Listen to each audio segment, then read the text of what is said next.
Hello everyone. Previous class हम लोग काफ़ी कुछ चीज़ें देखे थे रिगार्डिंग वेव एंड साउंड में। सारा चीज़ को एक बार ब्रीफली बता देना चाहूँगा। पहला चीज़ है कि what is a wave. Wave is propagation of energy from one point two other without transport of matter. ये हम लोग देखे थे। एनर्जी एक जगह से दूसरी जगह जाएगा, बीच का मीडियम नहीं जाएगा। अगर वेव को एक जगह से दूसरी जगह जाने के लिए कोई मीडियम की जरूरत पड़ता है तो उसको मैकेनिकल वेव कहते हैं। जरूरत नहीं पड़ता है तो उसको नॉन मैकेनिकल वेव कहते हैं।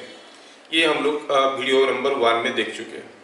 और हम लोग इस आर्टिकल में क्या पढ़ने जा रहे हैं? We are reading about mechanical waves. तो कोई मैकेनिकल वेव मीडियम के सहारे कैसे जाता है? By vibrations of the particles of the medium.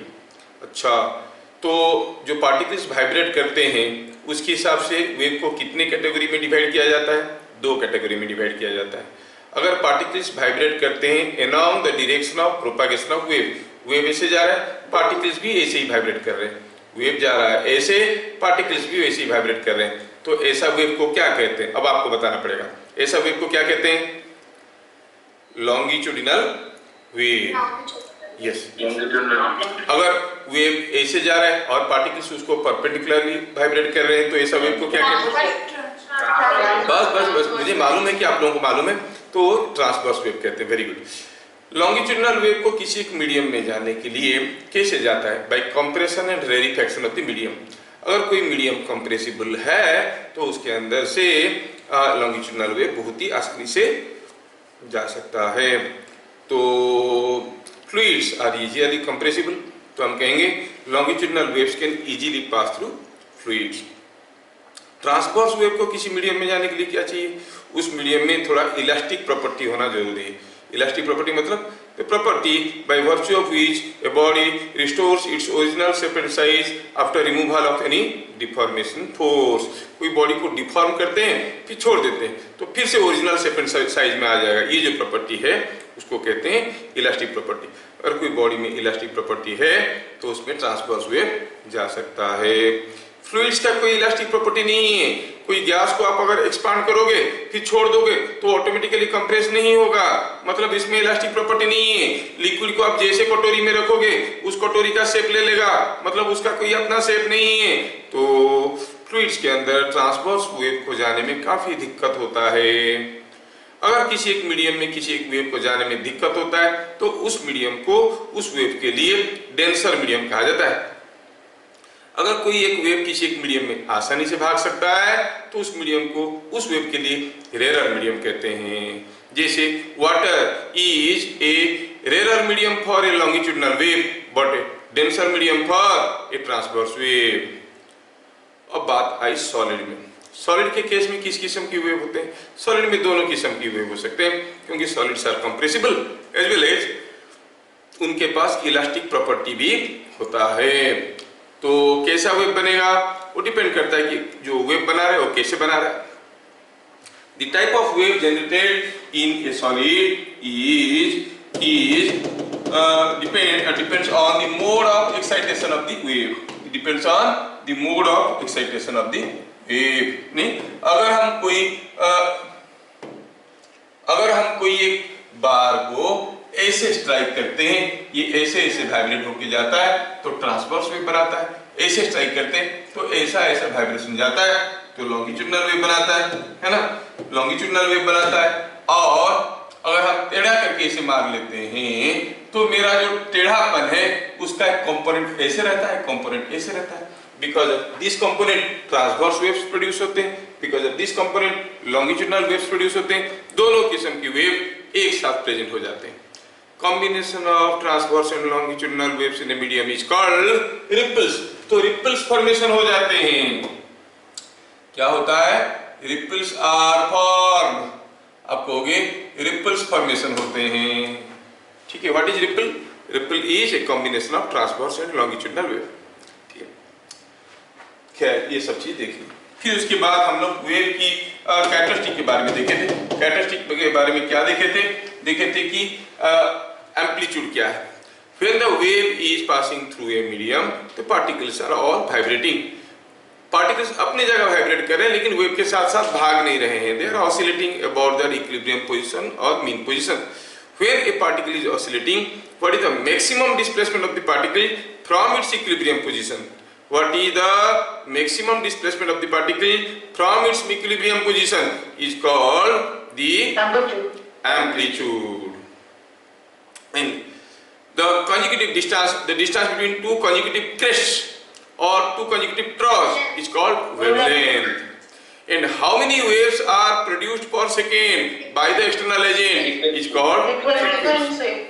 Yes. So frequency is decided by the source who is producing the wave. मैं अभी साउंड वेव बनाऊंगा, कौन सा फ्रीक्वेंसी का बनाऊंगा, मेरी मर्जी।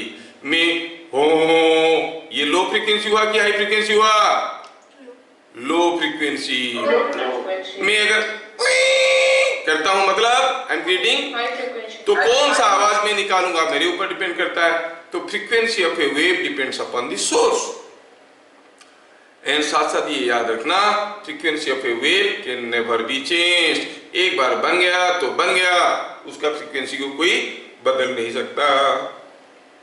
ठीक है, बदल नहीं सकता, फ्रीक्वेंसी तो वही रहेगा।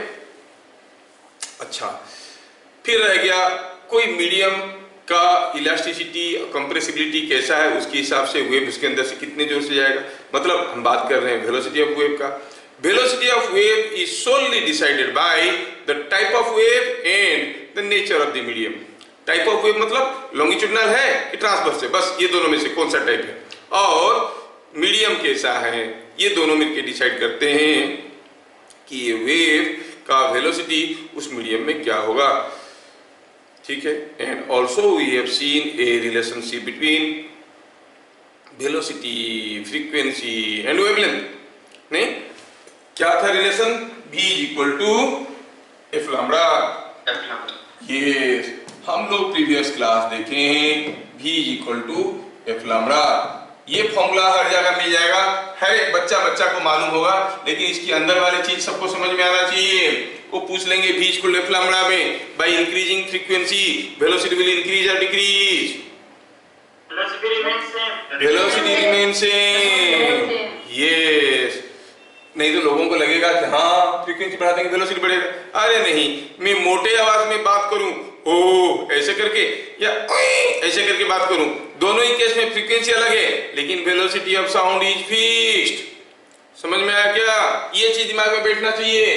तो हम क्या कहेंगे?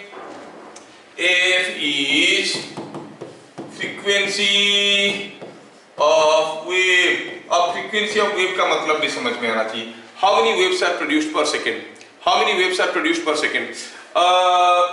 अभी जैसे हम कहेंगे कि ये कोई एक रोप है और इसको मैं पकड़ के ऐसे ऐसे ऐसे ऑसिलेट कर रहा हूँ, ऐसे ऐसे कर रहा हूँ। सोचो, एक केस में इस एंड को पकड़ के ऐसे ऐसे ऑसिलेट कर रहा हूँ, दूसरे केस में इस एंड को पकड़ के ऐसे ऐसे ऑसिलेट कर रहा हूँ। क्या बता सकते हो कौन से केस में फ्रीक्वेंसी ज्यादा था, पहला केस में कि दूसरे केस में? यस, नाउ आपको फीलिंग आ गया। फ्रीक्वेंसी मतलब how many waves are produced per second. If you are producing more number of waves per second, frequency is more.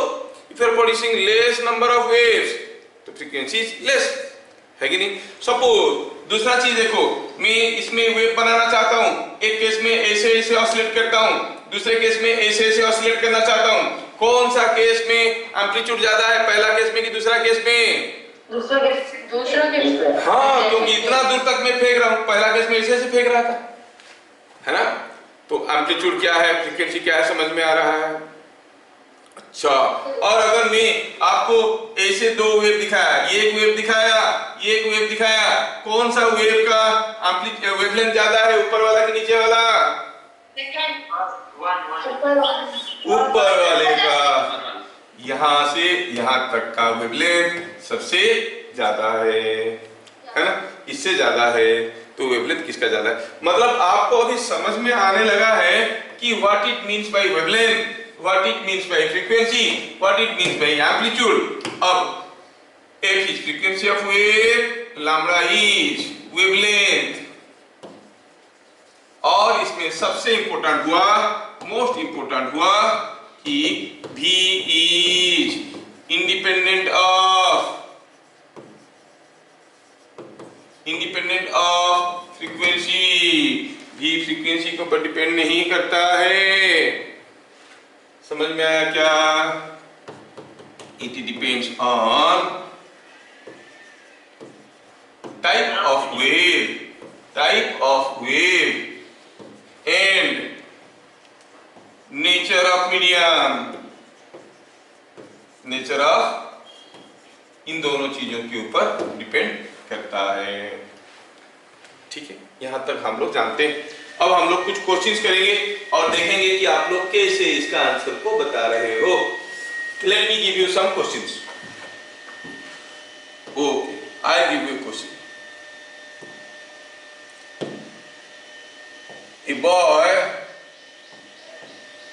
drops small stones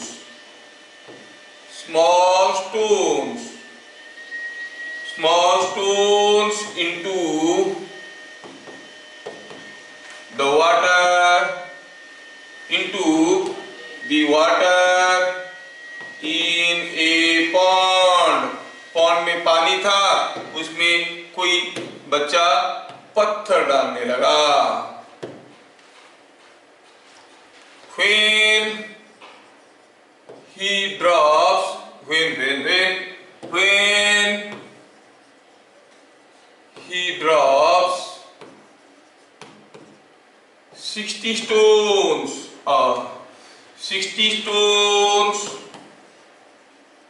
per, I will say 60, I will say it is 180 stones.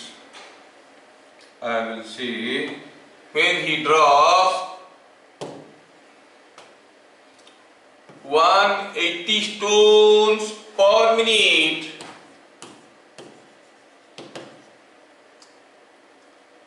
it was found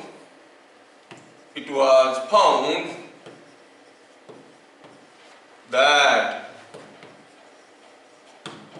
the distance between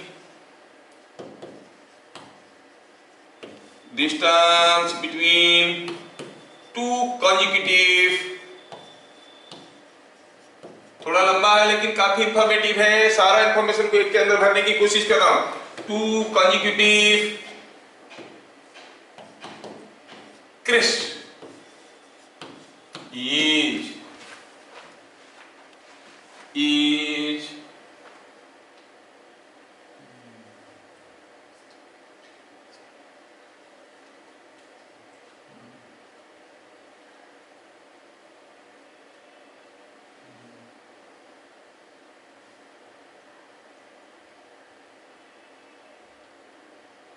60 meters, just a minute, is 20 meter.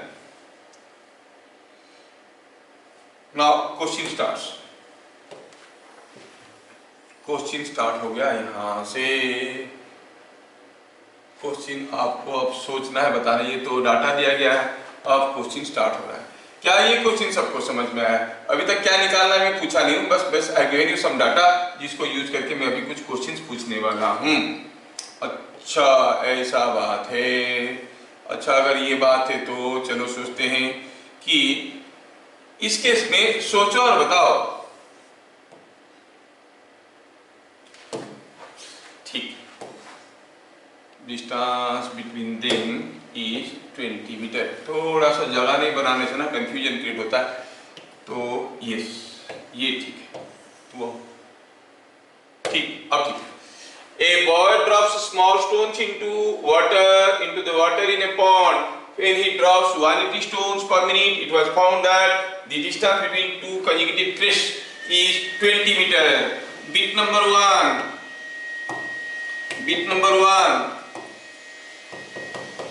What is frequency, wavelength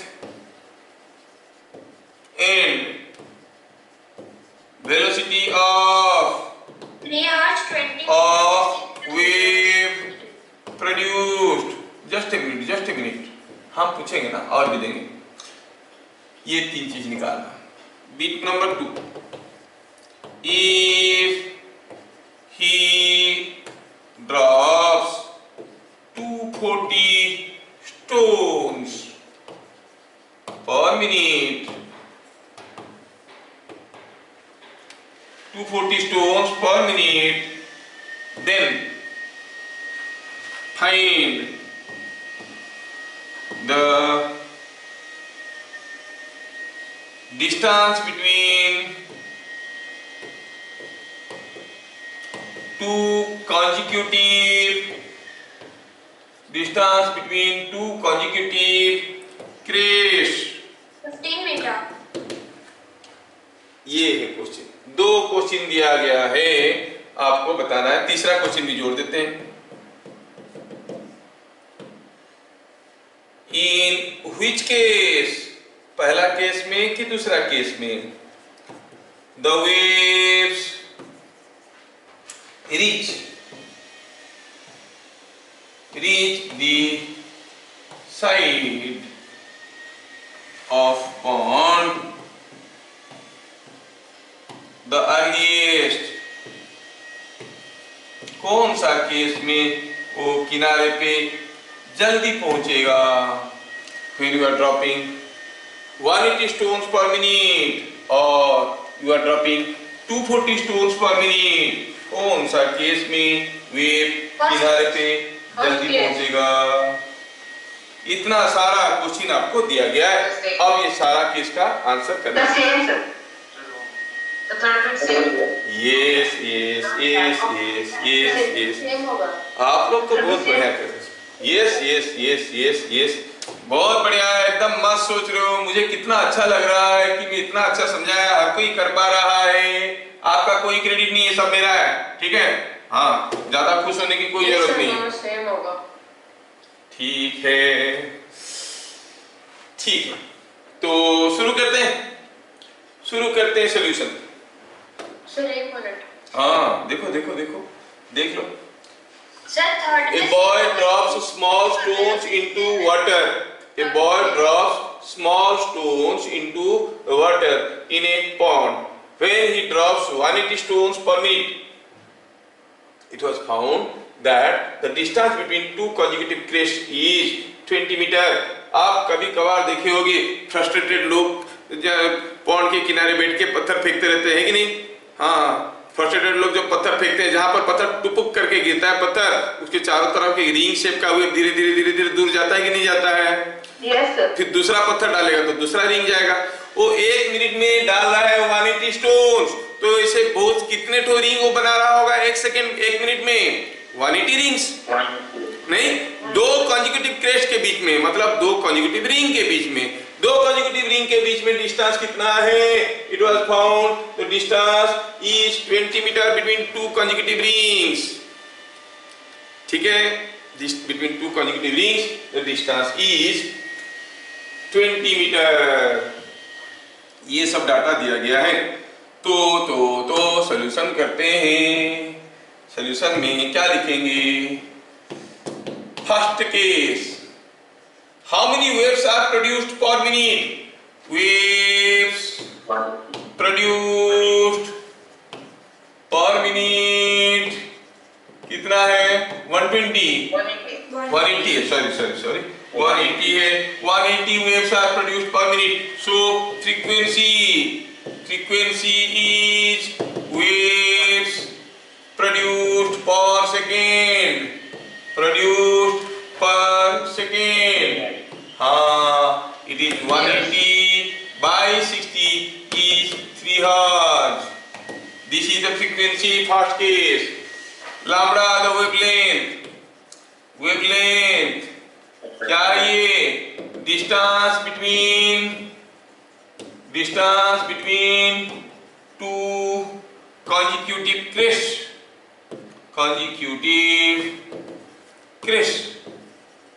कितना है भाई? दिया ये 20 metre है। ओहो, अच्छा, तो क्या कोई बताएगा what will be the velocity? It is f lambda. F is 3 into 20, 60 metre per second. बढ़िया समझ में आ रहा है कि नहीं आ रहा है? यस। सेकेंड केस, अब ये पहला केस हो गया। सेकेंड केस में पूछा है कि फ्रीक्वेंसी बदल दिया गया। सेकंड केस में फ्रीक्वेंसी कितना हो गया 240 per minute 240 by 60 is equal to 4 hertz. Second case में क्या पूछा है what will be the distance between two consecutive crest मतलब वेवलेंथ। फ्रीक्वेंसी दिया है वेवलेंथ पूछा है किसमें वही पानी में मतलब कौन सा v f लैम्बडा में से कौन सा पैरामीटर फिक्स रहेगा कौन सा पैरामीटर नहीं बदलेगा v क्योंकि मीडियम तो वही है ना मीडियम नहीं बदल रहा है। वेलोसिटी किसके ऊपर डिपेंड करता है टाइप ऑफ वेव और नेचर ऑफ मीडियम। अब तो मीडियम वही है पहले भी पानी था अब भी पानी है पानी हो गया तो क्या हो गया वेलोसिटी पहले जो था वही होगा। यस क्या आप वेवलेंथ बता सकते हो हाँ बता सकते हैं हम बाबूराम सर के पास पढ़े सर जी कुछ ऐसे बोले थे क्या बोले थे भी भैया it is 60 by 4 it is coming 15 meter per इधर क्लियर oh sorry खाली 15 मीटर पर सेकंड लिख दिया गलती से 15 meter now the wavelength will be 15 meter मतलब रिंग्स जो बनेंगे पत्थर डालने से पास बनेंगे कि दूर बनेंगे पहले 20 मीटर गैप में बन रहे थे अब रिंग्स पास बनेंगे। यस पूछा है अगर हम पत्थर डाल रहे हैं कौन सा केस में वो वेव किनारे तक जल्दी पहुंचेंगे कौन सा केस में अरे कौन सा केस में वेलोसिटी ज्यादा था वेलोसिटी अगर सेम था दोनों ही केस में वेव उतनी समय में पहुंचेंगे। कभी कभार लगता है कि हम अगर बहुत सारा पत्थर डालेंगे जल्दी पत्थर डालेंगे तो वेव जल्दी भागेगा नहीं वेव जल्दी नहीं भागता है वो तो उतने ही जोर से जाता है कि नहीं खाली उसका वेवलेंथ और फ्रीक्वेंसी बदलता है। So what you find third case में आंसर क्या होगा as velocity does not change क्या लिखेंगे in both case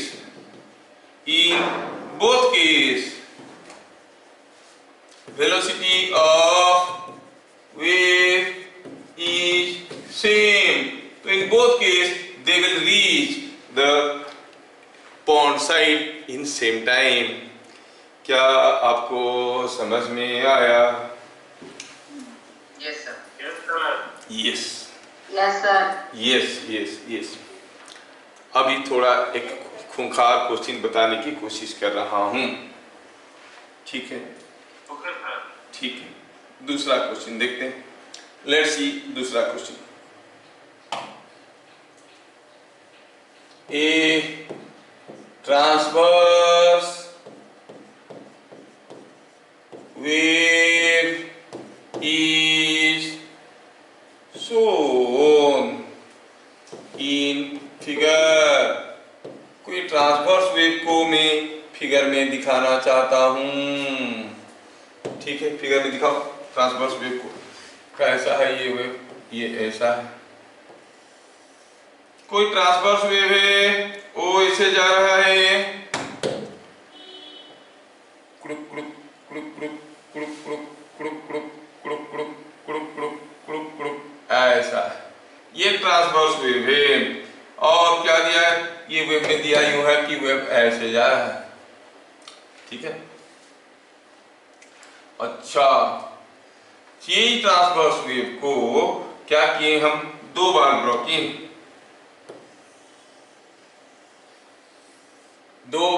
किए हैं इस वेव को हम दो बार ड्रॉ कर रहे हैं। बड़ा इंटरेस्टिंग चीज आपको मैं पूछने वाला हूं ए ठीक है तो ये है एक ट्रांसवर्स वेव ठीक है। क्या दिया है पहला केस में दिया है कि ये है वेव का y मतलब एम्पलीट्यूड और ये क्या दिया है ये दिया है से time which it is changing इधर ये वेव का y और इधर क्या दिया है डिस्प्लेसमेंट ठीक है। क्या दिया है given y is displacement of particle from mean position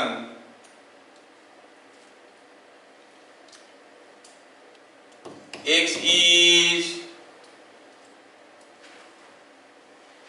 is displacement of wave and t is time। ठीक है, और ठीक है, distance of the particle from mean position ऐसे भी लिख सकते हैं, डिस्प्लेसमेंट वेव की जगह ऐसे लिख सकते हैं x is distance moved by wave. ये आपको समझने के लिए आपकी लैंग्वेज में थोड़ा ठीक होगा, नहीं तो हो सकता है कि you will confuse.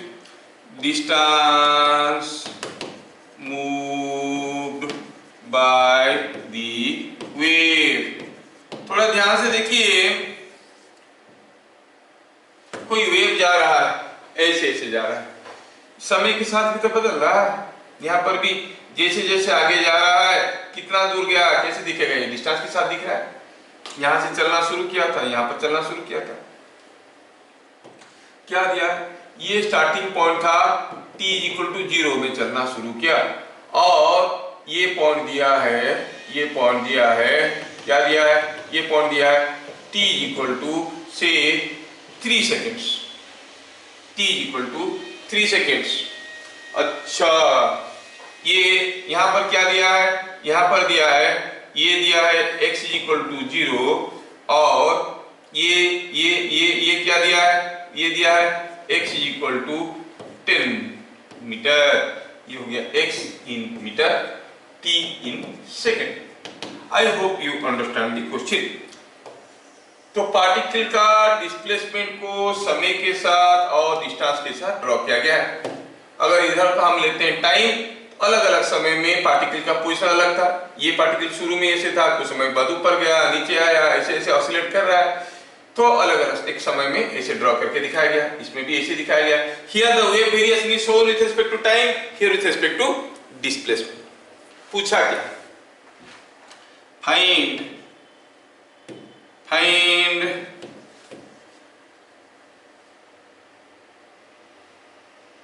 Frequency, wavelength and the velocity of wave। पहले आप क्वेश्चन को ढंग से समझो। देखो भाई, वेव मोशन से जो क्वेश्चन आएंगे बड़े खतरनाक खूंखार होंगे। हम लोग फंडामेंटली जा रहे हैं, कुछ सीख रहे हैं, कुछ सीखने के लिए तो आए। स्कूल जैसे पढ़ना था तो मेरे पास क्यों आना था, नहीं, कुछ एक्स्ट्रा पढ़ना है तो थोड़ा दिमाग पर जोर लगाओ, काफी बेनिफिट में रहोगे। आई एम प्राउड टू से कि last year I had 18 students in my group. Each and everyone have got NIT and IIT excepting 2 students. 2 students have joined Burla. Rest all are at NIT, 2 are at IIT. And each one of them were my foundation course children. Class 8, 9, 10, 11, 12. 5 साल पढ़े। हर एक बच्चा जो है join किया। मतलब कुछ तो है जिस चीज को आप लोग पहले लेने की कोशिश करो। डोंट टेक थिंग्स कैजुअल, ठीक है। तो पहले बताओ कि जो पहला केस में मैं देख रहा हूं, ये समय के साथ बदल रहा है। पहले बताओ, एक बार देखो ना, पहले बताओ हमें समय के साथ ये बदल रहा है ना, तो मुझे अगर ये वेव का वेवलेंथ निकालना है तो मैं कौन सा डायग्राम को देखूंगा, डायग्राम नंबर 1 और डायग्राम नंबर 2 में देखूंगा। यस, दो कॉन्जिक्यूटिव क्रेस्ट के बीच में डिस्टेंस क्या होगा। अच्छा, यहां से यहां तक हुआ 10 मीटर, मतलब ये कितना हुआ 5, ये हुआ 5, ये हुआ 5, ये हुआ 5, ये भी होगा 5, कितना होगा 20 मीटर। समझ में आ रहा है क्या? यस। तो पहला चीज जो हम लोग लिखेंगे वो ऐसे लिखेंगे कि wavelength of the wave is 20 meter. Wavelength is 20 meter. Bit number solution में लिखेंगे हियर वेवलेंथ इज 20 मीटर। ये दोनों पॉइंट के बीच में डिस्टेंस हो गया 20 meter. Crest to crest 20 meter. ओहो, अब मुझे फ्रीक्वेंसी चाहिए। एक पूरा वेव बनने के लिए कितना समय लगा है? ये गया क्वीन। यस, यहाँ पर पूरा वेव पूरा हो गया कि नहीं? ये कितना है? अगर ये है t = 3 तो ये 3 टुकड़ा हुआ कि नहीं? ये इक्वल टू ये होगा 3 टुकड़ा हो गया, t इक्वल टू 3, मतलब हर एक टुकड़ा कितना है 1 सेकेंड। तो क्या बता सकते हो यहाँ पर t इक्वल टू कितना होगा 4 सेकंड। समझ में आ गया क्या? मतलब एक पूरा वेव बनने के लिए समय लगा कितना 4 सेकेंड। पूरा वेव बनने के लिए टाइम लगता है, time taken for 1 complete wave, time taken 2, I'll write time taken to form a complete wave। एक कंप्लीट वेव बनाने के लिए complete wave is equal to कितना हो गया पूरा वेव बनाने का टाइम, अभी देखिए इज इक्वल टू 4 सेकेंड्स। क्या बता सकते हो फ्रीक्वेंसी क्या होगा? Number of waves produced per second, है कि नहीं? यस। एक वेव बनाने के लिए 4 सेकेंड लगता है, 4 सेकेंड में एक वेव बनता है, तो 1 सेकेंड में कितना तो वेव बनेगा 1/4। सो फ्रीक्वेंसी इज इक्वल टू 1/4। ये चीज समझ में आना बहुत जरूरी है, फ्रीक्वेंसी इज 1/4। अच्छा, ये थोड़ा इधर जगह बना लेते हैं ताकि लिखने में आसान होगा। यस, तो हमें मिल गया the frequency is coming out to be, क्या हो गया फ्रीक्वेंसी? देखो तो frequency is coming out to be 1/4। क्या ये समझ में आ रहा है सबको? यस। तो क्या लिखेंगे? F is equal to number of waves per second, कितना होगा 1/4। अच्छा हर्ट्ज। अब पूछा है वेलोसिटी, वेलोसिटी तो सबको आता है, v equal to f lambda, lambda is f is 1/4 and this is 20, it is 5 metre per second. क्या मेरी बात सबको समझ में आया? Yes sir. यस। तो हमें पता चल गया कि velocity of the wave is 5 metre per second. Velocity of the wave is 5 metre per second, ठीक है। अच्छा, velocity of the wave is 5 metre per second. अच्छा, दूसरा क्वेश्चन मैं देता हूं आपको करने के लिए। सर एक डाउट पूछ सकते हो? क्यों नहीं पूछ सकते भाई, आपके लिए खड़े हैं, बताइए। सर हम वेलोसिटी भी तो निकाल सकते थे, वहां पर डिस्टेंस निकाल कर 10 + 5 15/3 5 मीटर पर सेकंड। इधर गया 10 मीटर, जब ये यहां तक जाने के लिए 10 मीटर लगा, यहां पर पहुंचने के लिए कितना समय लगा 2 सेकंड्स। बस डिवाइड कर दो। अरे आप तो स्मार्ट हो, उसमें क्या है, आप तो स्मार्ट हो। यहां पर पूछा था तो मैं फॉर्मूला लगा के निकाल दिया। क्या देखना है, यहां से यहां तक जाने में गया लगा था टाइम 2 सेकेंड्स, गया था 10 मीटर, 10/2 इज 5, खत्म। वेरी गुड, बहुत बढ़िया सोच रहे हो आप लोग। अगला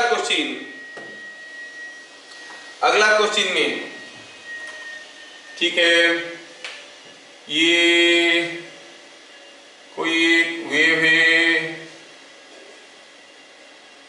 ठीक है, ऐसा दिया है। ये कोई एक वेव है, ऐसा दिया है ना, और ये कोई एक दूसरा वेव है,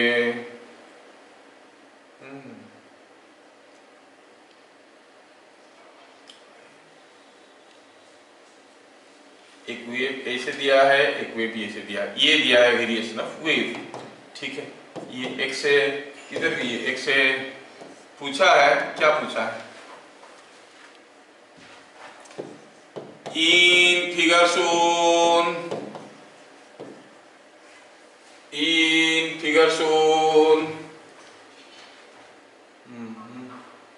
थोड़ा सा इसको ऐसा करना, yes. In figure shown which wave has, ये वेव नंबर 1 है, ये वेव नंबर 2 है, have greater bit number 1 amplitude,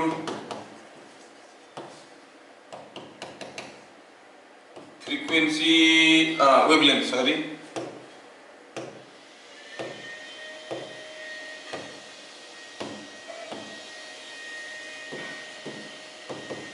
Tip number 3, if both waves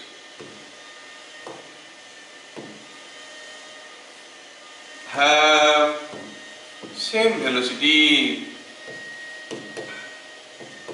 छोड़ो इसको, ऐसे नहीं लिखेंगे, ऐसे लिखेंगे। क्या दिया है यहाँ पर भी एक वेव है, यहाँ पर भी एक वेव है, और दिया है वेव भाग रहा है कितना वेलोसिटी में, से 100 meter per second.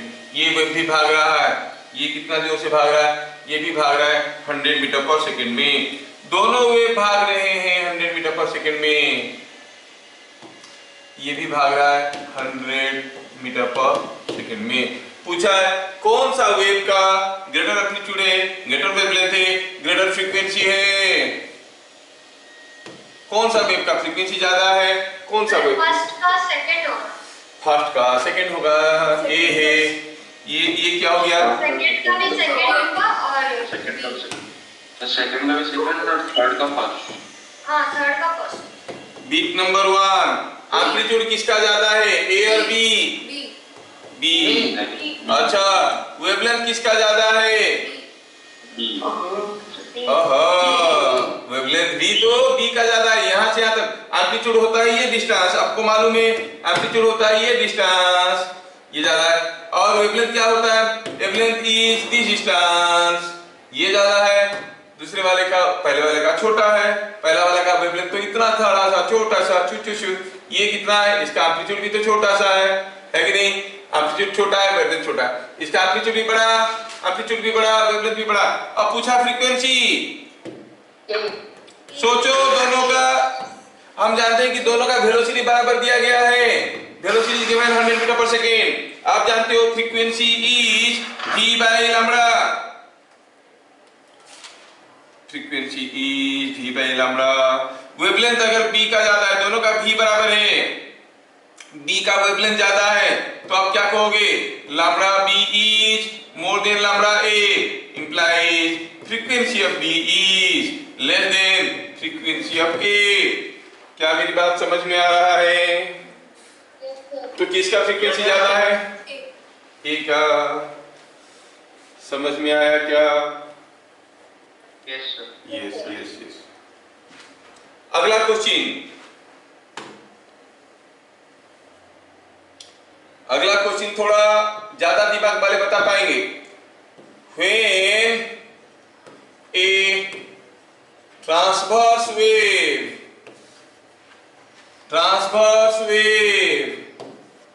of wavelength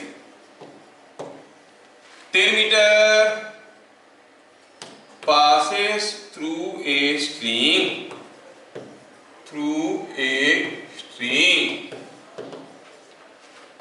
the particles oscillate. The time taken by a particle, taken by a particle to move from one end to other end of its oscillation is 0.1 second. Time, velocity of particle, थोड़ा दिमाग चाहिए। Velocity of wave, sorry, velocity of wave,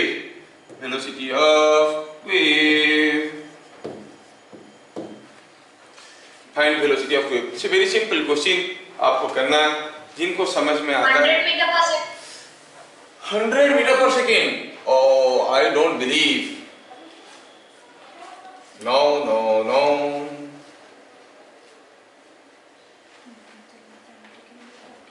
figure बता के आपको बताना पड़ेगा, let me draw the figure properly so you can see and visualize things. Supposing here is the wave. थोड़ा ध्यान से देखना, मैं समझाने की कोशिश करूंगा। अच्छा ये है, how much it is your answer पूछा है, मीटर पर सेकंड कितना कितना? 50 meter per second. No no no no no no no no, हाँ 50 मीटर पर सेकंड बोल रहा है। देखते हैं देखते हैं। यस, लग गया दिमाग किसी का। देखा, ऐसे ऐसे बच्चे हमारे पास होते हैं जो दिमाग लगा के बना सकते हैं। दैट्स फाइन, ये बढ़िया है, ये दिमाग लगा के बना दिया।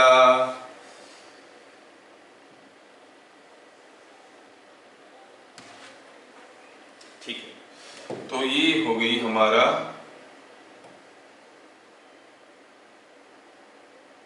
एक वेव।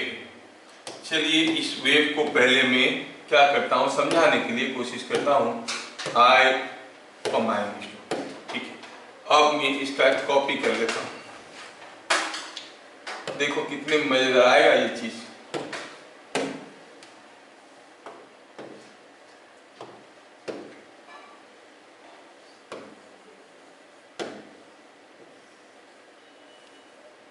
अच्छा ठीक है, देखो अब क्या है, suppose here is a wave, ये कोई एक वेव है। वेव ऐसे ऐसे करके सपोज इधर जा रहा है, the wave is going like this. ये वाला पार्टिकल कहां से है? ये यहां से।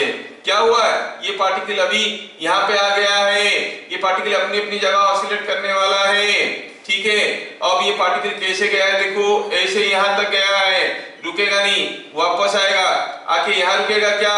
नहीं, फिर से नीचे जाएगा, फिर से नीचे जाएगा, फिर से आएगा, फिर ऊपर जाएगा, फिर नीचे आएगा। और क्या हो रहा है इस बीच में? हो क्या रहा है, ये वेव तो शुरू में ऐसे था। सोचो कि वेव ऐसे था, अभी जो देख रहे हैं, this was the wave. Now जब ये वेव था, ये पार्टिकल यहाँ पे था। जब ये वेव आगे जाने लगा, देखो क्या हो रहा है, जब ये वेव आके यहां पर पहुंचा, आप ग्रीन वाले को देखो, जब ये वेव आके यहां पे पहुंच गया है, तो ये पार्टिकल और येलो पे नहीं है, कहां है? नीचे है। समझ में आया क्या? पार्टिकल को यहां से यहां तक आते आते क्या हुआ, तब तक हुआ यूं कि ये वेव इतना दूर आगे निकल गया है। पहले वेव कहां था, ध्यान से देखे तो पहले ये वेव यहां पे था, पार्टिकल यहां पे था। जब तक ये वेव कितना आगे गया है, आगे गया इतना दूर, तब पार्टिकल नीचे आ गया। तो पार्टिकल को यहां से यहां तक आने के लिए कितना समय लगा? 0.1 सेकेंड। उतना समय में वेव कितना आगे गया, यहां से यहां तक चला गया। ये कितना है? 1 वेवलेंथ, 2 वेवलेंथ, 3 वेवलेंथ, कितना है? पूरा वेवलेंथ दिया है 10 मीटर, मतलब यहां से यहां तक होता है 10 मीटर। यहां से यहां तक कितना होगा? 5 मीटर। तो वेव 5 मीटर गया कितना समय में? 0.1 सेकेंड में। नहीं तो वेलोसिटी क्या होगा? Distance by time, 5 by 0.1, that is 50 meter per second. क्या सबको समझ में आ रहा है?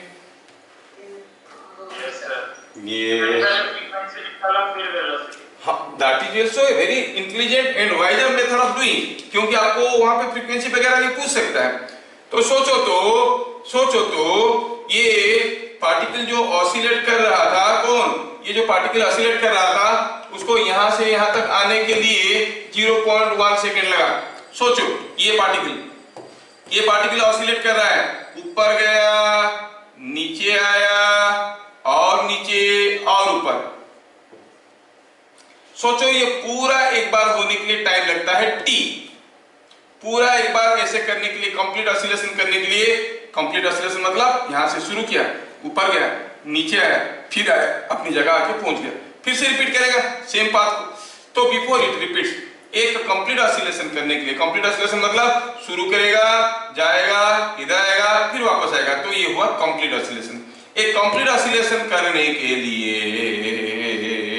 अगर टाइम लगता है t, तो यहां से यहां तक जाने के लिए कितना टाइम लगेगा?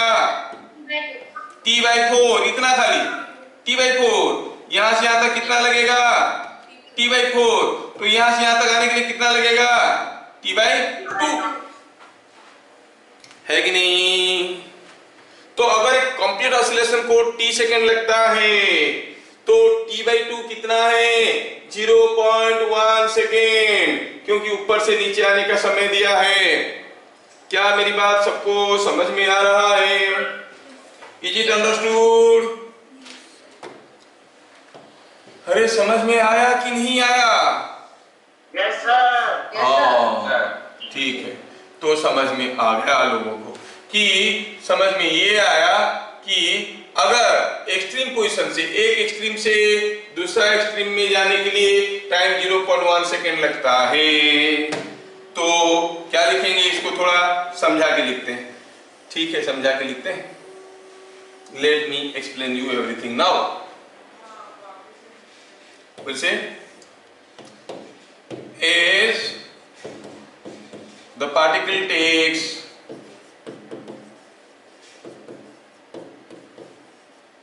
a 0.1 second to move from one extreme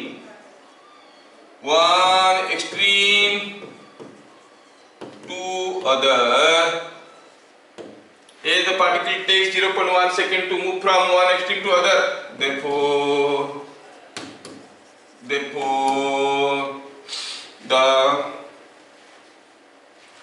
total time for one complete oscillation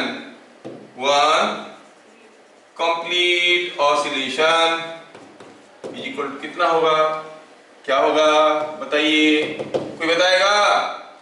सिर्फ ऐसे गया, ऐसे आया, यहां तक आया, खाली यहां से यहां तक आने के लिए लगा 0.1 सेकेंड। तो यहां से यहां तक जाके फिर यहां से यहां तक ये भी मिलके 0.1 होगा, तो it will be 0.2 second. Yes yes yes, ये समझ में आना बहुत जरूरी है। क्या ये 0.2 कैसे हुआ, सबको समझ में आया? सबको समझ में आया 0.2 कैसे हुआ? और एक तो समझाते हैं। देखो ये पार्टिकल मैं दोबारा बताता हूँ।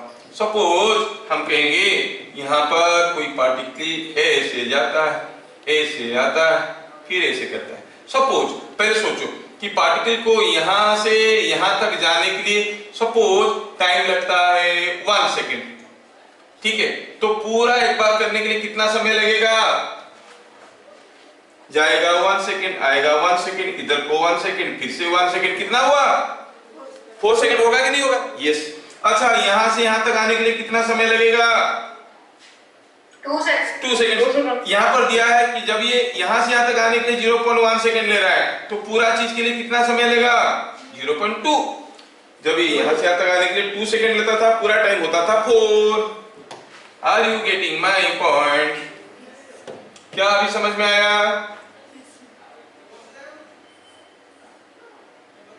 आया कि नहीं आया? हाँ या ना? नहीं आया? नहीं आया? जो जिसका समझ में आया, समझ में आया, गीता पे हाथ रख के बोलो। समझ में आया? गीता पे हाथ रख के बोलो, तुम लोग झूठ बोलते होगे। बगल में है गीता, हाथ रख के बोलो हाँ सर समझ में आया। ठीक है। तो अगर समझ में आया तो बोलो total time for one complete oscillation is 0.2 seconds. अच्छा अगर ये बात है तो मुझे बताओ what is the frequency? So frequency क्या हो जाएगा भैया? Frequency is number of waves per second. Yes yes yes, 0.2 is 5 hertz. अच्छा देखो तुम लोगों को तो सब कुछ समझ में आता है। फिर और क्या रखा है? पूछा है व्हाट इज द वेलोसिटी। क्या वेलोसिटी कैसे निकालते हैं? ओहो ये कैसे हो गया? वेलोसिटी कैसे निकालते हैं? Velocity we find by f into lambda. It is f into lambda. ठीक है, वेलोसिटी हो गया f into लैम्बडा।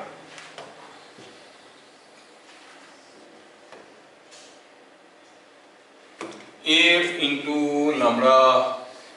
अच्छा ये पेन का मेरा येलो वाला कलर इंक खत्म हो गया, किसके घर में येलो कलर इंक होता लाना, सो क्या कहेंगे, so velocity is F lambda. Yellow वाला कलर इंक अच्छा दिखता है कि ब्लू वाला? Sir blue. हाँ मेरा येलो वाला इंक खत्म हो गया इस पेन का, भेज देना जिसके पास है, ठीक है। डेली येलो दिखता हुआ खत्म हो गया। अरे डिजिटल इंक है, कभी खत्म नहीं होगा। ओह तेरे को मालूम है क्या? अच्छा अच्छा, ये इंक कभी खत्म नहीं होता, ठीक है एकदम सही बताया।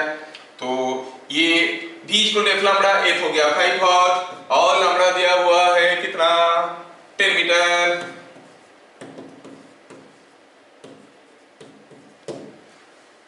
Fifty metre per second. समझ में आया? Yes sir. यस। चलिए अगला क्वेश्चन देखते हैं।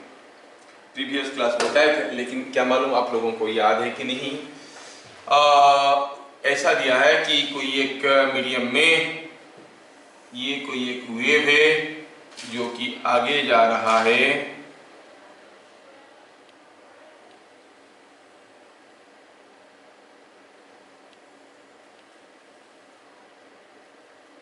ठीक है, और ये दिया है, थोड़ा सा इसको ड्रॉ करते हैं, let me show you properly. Here is a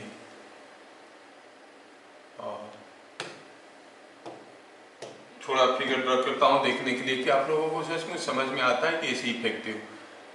चलो ये है, यहाँ पर दिया है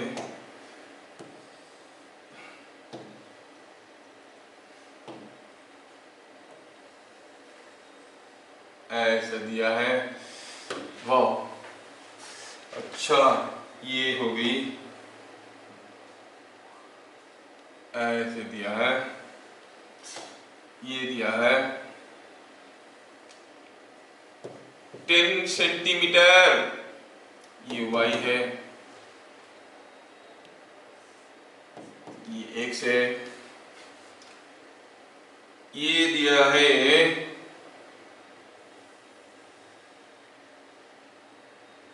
ठीक है, अरे तुम थोड़ा इधर आ जाओ, यस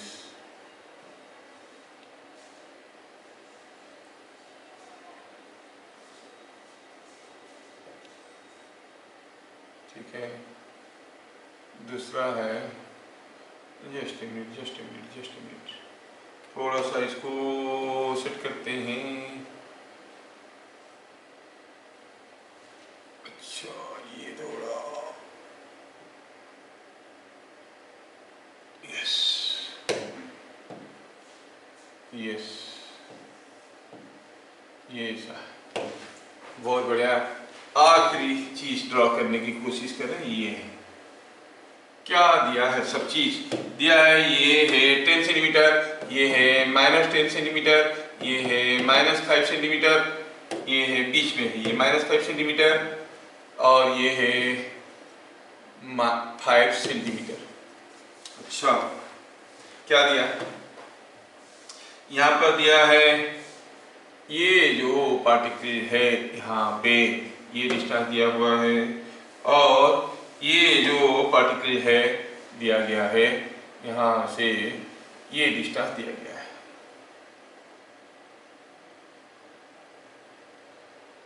सारे डाटा को ध्यान से देखना और बताना। क्या दिया है, x इज इक्वल टू, यहाँ पे कौन सा पॉइंट में, x is equal to 1 meter, यहाँ पे दिया है x is equal to 7 meter, और क्या दिया है, दिया है कि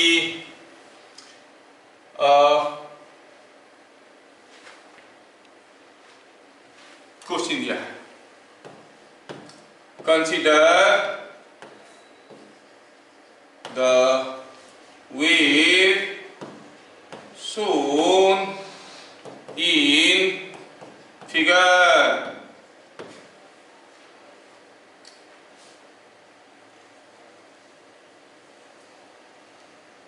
Bit number 1, what is displacement? of the particle. What is displacement of the particle? What is displacement? What is displacement of the particle?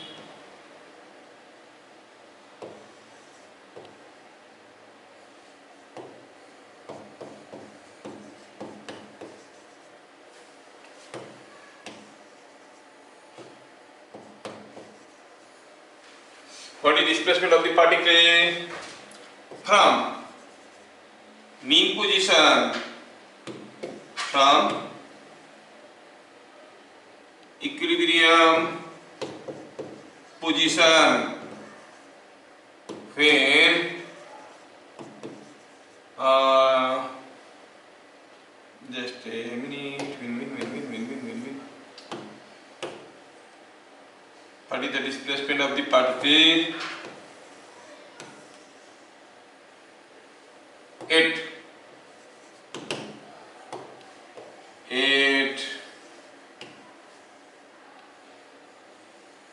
x is equal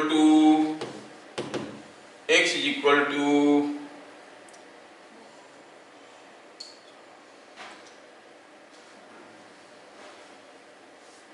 3 meter. Displacement of the particle at x is equal to 3 meter. Particle का displacement mean position से ही होता है, बाकी लिखने की जरूरत नहीं. बिट नंबर 2, थोड़ा ध्यान से फिगर देखना. What is wavelength of wave? ये दिया है इन मीटर, ये दिया है x in meter and y in centimeter. x in meter and y in centimeter. थोड़ा फिगर को देखना भैया ठीक से. x is in meter, y is in centimeter. क्या आप लोगों को क्वेश्चन समझ में आ रहा है कि मैं बहुत ज्यादा कंफ्यूज कर रहा हूँ? Yes, sir. बहुत ज्यादा कंफ्यूज कर रहा हूँ कि थोड़ा थोड़ा कंफ्यूज करवा रहा हूँ? समझ में आ रहा है कि कंफ्यूज्ड? Yes, sir. कंफ्यूज्ड. ठीक है, कुछ लोग बोल रहे हैं सर कंफ्यूज्ड है. हमें लग रहा है कि लोग कंफ्यूज नहीं फ्यूज्ड है. थोड़ा देखते हैं क्या हुआ है, कैसे हुआ ये.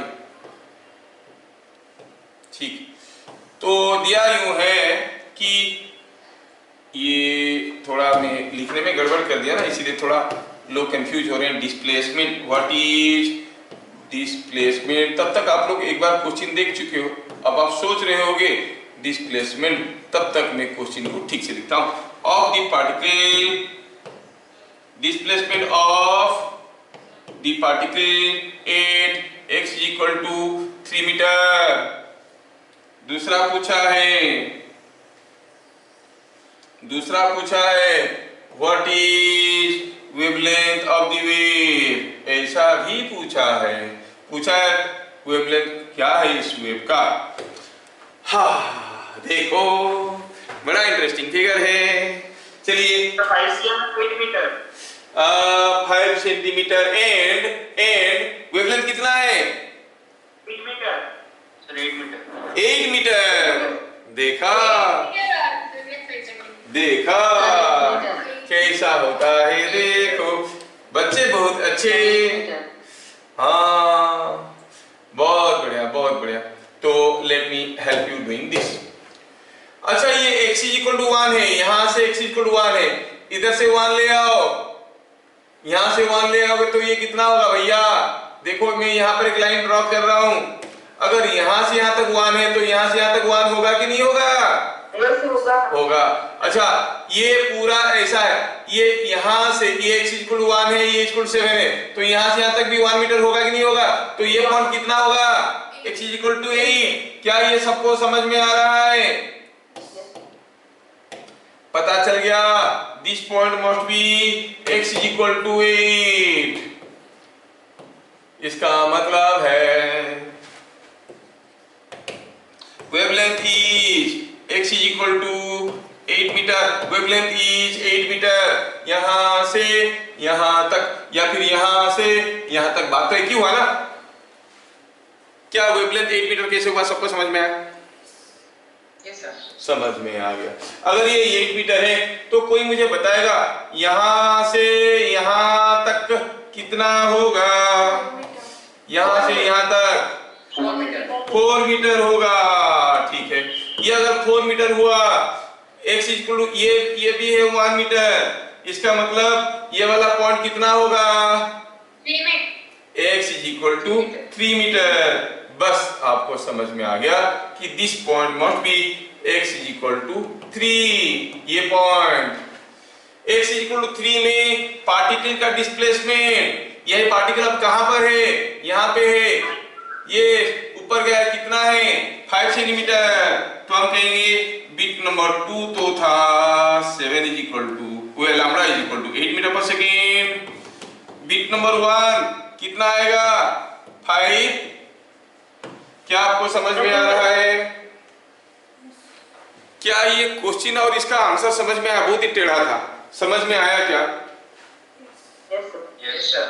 कोई झूठ तो नहीं बोल रहा है? वैसे मंडे को झूठ नहीं बोलते, महादेव जी का देन होता है। सर समझ आया। हाँ देखो, किसी को चाहिए तो दोबारा बोलिए। सबको समझ में आ गया। सो ये मैं देख रहा था कि कोई कुछ बोलता है कि नहीं बोलता है। कोई कुछ नहीं बोला तो मैं लिख के रखे है। हाँ 8 मीटर पर सेकेंड होता है क्या लैम्डा? नहीं, 8 मीटर होता है। 8 मीटर। ऐसा दूसरा क्वेश्चन देने से आप कर सकते हो। Yes sir. चलिए अगला क्वेश्चन देखते हैं। क्वेश्चन में आपको बताना है एक बहुत ही आसान सा सवाल और देखना है। Here is a wave like this, जिसको मैं पहले भी बता चुका हूं और आपको बताना है। अब ये जो पॉइंट है कौन A और ये जो पॉइंट है कौन B, है ना? ये जो पॉइंट है कौन C और ये जो पॉइंट है कौन D। At the instant shown,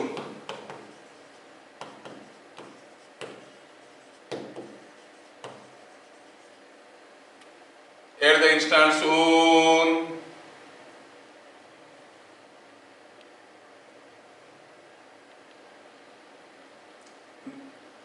give directions of velocity of particles at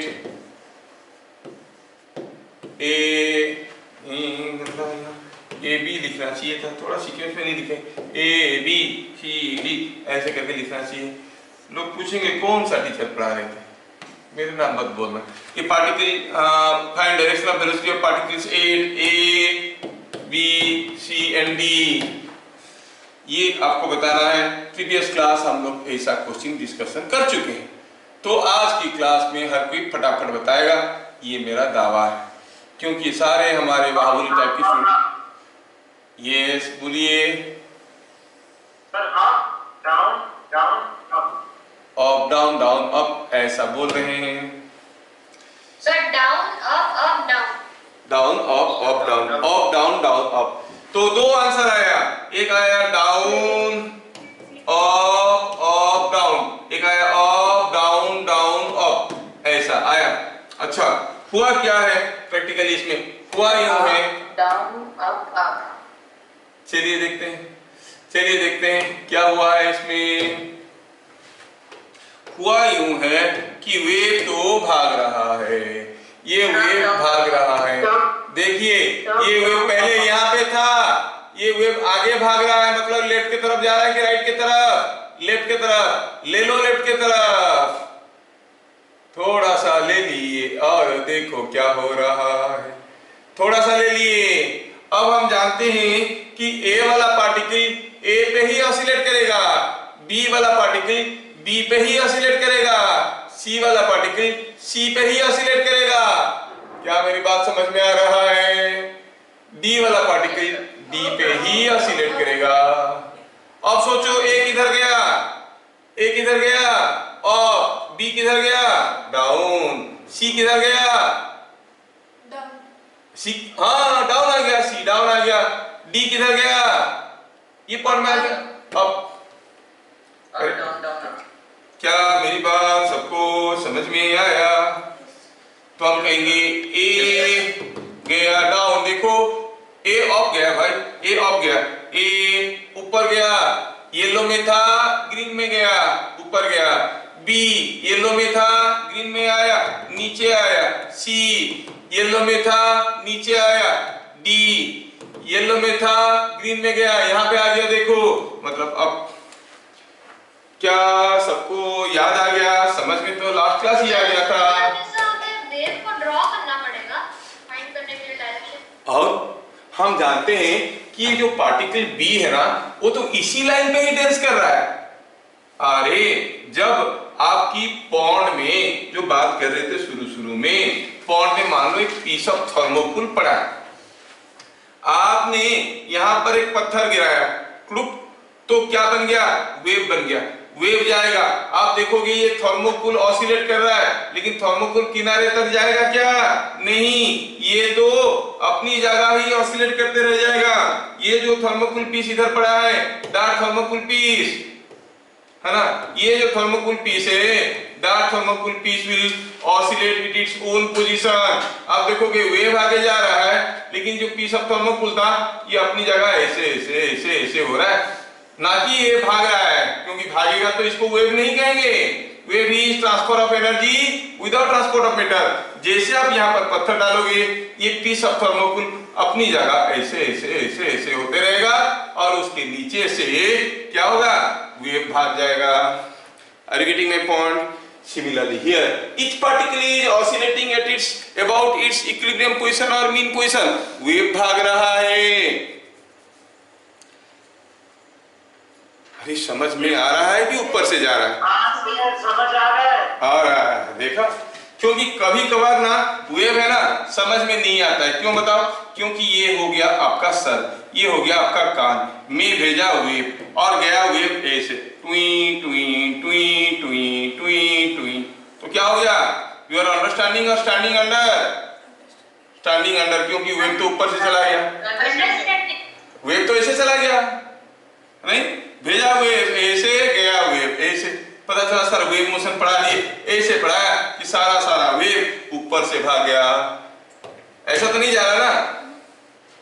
नहीं सर, समझ में आ रहा है। समझ में आ रहा है? ऐसे बिल्कुल नहीं जा रहा। ऐसे बिल्कुल ही नहीं जा रहा है। Velocity of the wave is 0 है। No sir. ठीक है, तो हम लोग वेव के बारे में इतनी सारी चीज देखें। अभी नेक्स्ट हम लोग क्या देखेंगे मालूम है वेव के बारे में? We shall see about sound. Sound एक लॉन्गिट्यूडनल वेव है, साउंड कैसे जाता है, कैसे करता है, उसके बारे में पढ़ेंगे। फिर हम लोग पढ़ेंगे इको के बारे में, फिर हम लोग पढ़ेंगे डॉपलर इफेक्ट। डॉपलर इफेक्ट क्या है जानते हो? जैसे मान लो कि आप स्टेशन में खड़े हो, स्टेशन में खड़े हो, कोई ट्रेन अगर हॉर्न बजाते हुए प्लेटफॉर्म में आएगा और भाग जाएगा, आप प्लेटफॉर्म में खड़े हो, कैसे आएगा?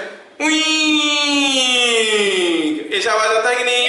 यस सर, आता है। लेकिन ट्रेन का हॉर्न तो अपनी तरह से बजा रहा है, हमको इतना बदलाव हुआ क्यों आ रहा है? पहले देखोगे नहीं, ट्रेन ऐसे भाग के आएगा, जैसे मान लो कि ये है ट्रेन, आप खड़े हो यहाँ पे, आपका ये ट्रेन क्या कर रहा है? इधर से आ रहा है,